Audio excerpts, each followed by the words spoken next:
What's up everyone, I'm Duncan and welcome to a tech video. Now before I get into anything else, I am sponsored by Elgato. They did send me this product for review, but I am allowed to give my complete and unadulterated personal opinions on this product for you guys. And we're going to be talking about the future of capture cards for your streamers and your YouTubers, because I believe that this is it. But before we talk about the future, I think we have to head to the library and take a quick look at the past.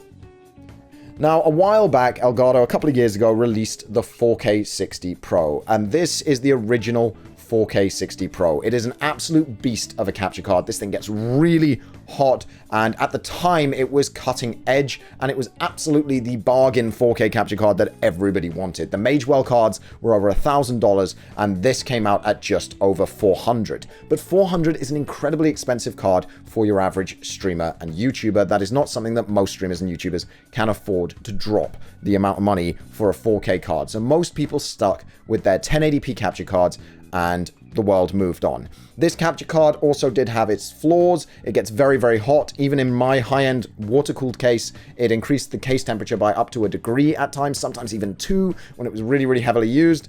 And it had issues with the fact that it wasn't HDR, and if you're 4K, you should be HDR. Nowadays, it wasn't at the time normal to be HDR, but HDR is growing. I think it's the fastest growing thing in gaming. I think HDR is the future of gaming and streaming. More and more phones are HDR, more and more monitors are HDR, and this did not support HDR. A software update did allow it to support HDR pass-through, but still not HDR recording. It would still compress to SDR for your recording. What is HDR? It is a much higher color depth, so you get just really deep blacks, really bright colors. Everything looks fantastic. If any of you have ever gamed on an HDR TV with your PS4 Pro or your Xbox One X, you know how fantastic games that support HDR look. You know, if you're like me, that it matters way more than the upgrade to 4K resolution, and I think a lack of HDR really hurts this card in the current day. The fact it is $400 also hurts it, as competitors, as the technology got cheaper, did bring out their own 4K cards for a little less money, even if you did lose that reliability of the high-quality Elgato brand. As I've said many, many times, I do not believe that some of the competitors to Elgato produce cards or software that is up to par, and I know many people who work with those companies but then still use Elgato capture cards, which I think is really disingenuous, but that's a completely different video.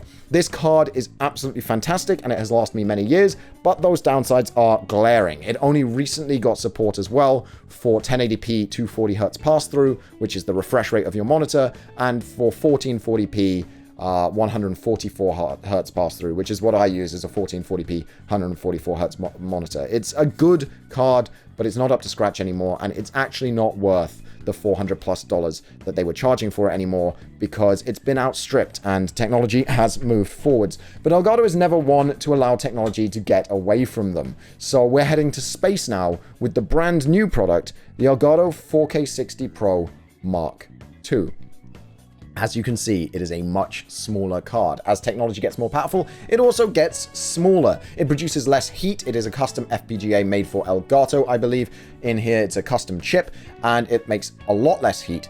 It is much smaller, and much more importantly, it is absolutely chock-a-block full of new features. So this card does support 1080p 240Hz pass-through natively. It does support 1440p 144Hz natively pass-through. It does support 4K 60 recording and pass-through, but also supports HDR. Full support for HDR, absolutely fantastic. You can now capture those beautiful games, those HDR games. Monster Hunter has HDR, and I cannot wait to capture Monster Hunter in HDR for those of you with HDR monitors to take advantage of it. But that isn't the end of blasting off into the stratosphere for this card, because I think something that we really need to talk about is the price point. As I said, competitors exist, actually with less features than this card, but they do exist, and less reliability than this card, but they do exist. And if this card came out at $400+ again, it would be difficult to recommend. But it's not $400. It's not even $300. It's $250. It's only $70 to $80 more than you can generally pick up an HD60 Pro, which is the 1080p version of this card with no HDR. It's absolutely phenomenal that they've managed to get this card down to this price. When I was first told by my partner manager Tom, shout out to Tom, from Elgato, that this card was going to be launched at $250, I thought that they were crazy. It just didn't make sense that you could have a 4K HDR card. I believe the Magewell card that matches this thing's features is $800.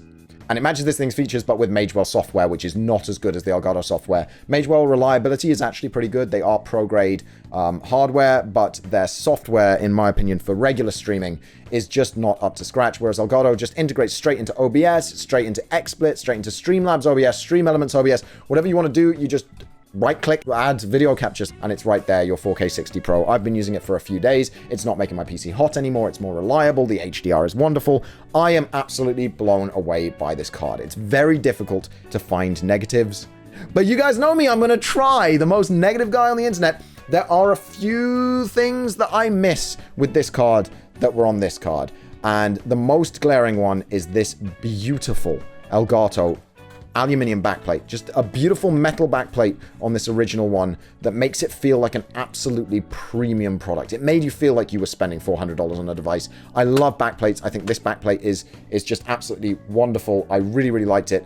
And I just want to know how much it would have added to the cost of this card to add that backplate. Because when you plug this card into your system, yeah, it plugs in this way round, right? So it's going in like this. And so when I look in through my window on my case, I'm going to see this PCB.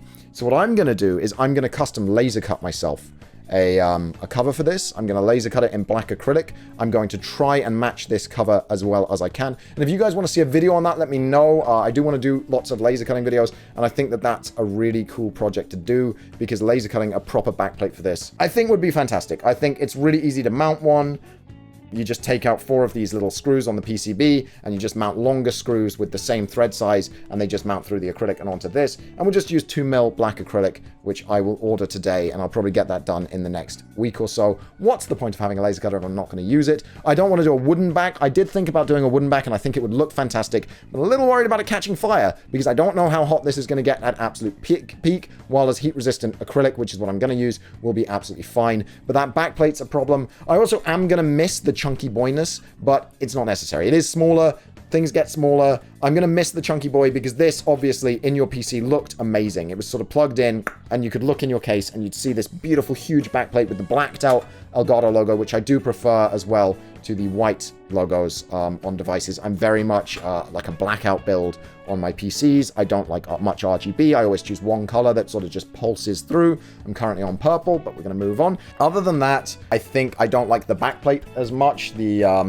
I prefer the metal backplate. I just spoke about loving blacked out, but if it's going to have white text on it, I did prefer the raw metal backplate to this one. But again, it is removable. It actually is easily removable, because Elgato have a replacement one for mini ITX systems in the box. So it's just 2 screws. This pops off. And what I'm actually going to do is steal the backplate with the same mounting mechanism from this one and put it on this one. So I'm going to be customizing my new 4K 60 Pro just to make it the absolute perfect 4K 60 Pro with no flaws. But that's all there is to say today, guys. I hope you enjoyed this video. Please use the link down below if you want to check out this capture card. Do I believe it's the future of capture? Yes. Do I believe that it's future-proof? Yeah, I think that this will last 7, 8, 9 years of content. I don't think 9 years from now we're going to be above HDR 4K. Maybe we'll be 4K 120 and there'll be another refresh for this device. Maybe. But I don't see it being that necessary. I think 60 frames per second is absolutely fine for consumable content. So I do think that this is the future of capture cards, but I do wish that they'd done backplates. And if anybody wants to pick one of these up and hit me up for a custom backplate, I can do that for you too. I'm going to have the design for my own one. So if you message me on my business email, I can cut you and ship you a backplate for these. Got to shout out the boys who are supporting the boys who are supporting me. Elgato are the boys who support me. You support them by picking up one of these cards. You can get yourself a customized backplate for it. I will charge you materials and cutting time, but nothing else. And that's a shameless plug for the new laser cutting business. And I think that's about it for the video. Thank you so much for watching, guys. I hope you enjoyed the video and the review, and I'll see you guys next time.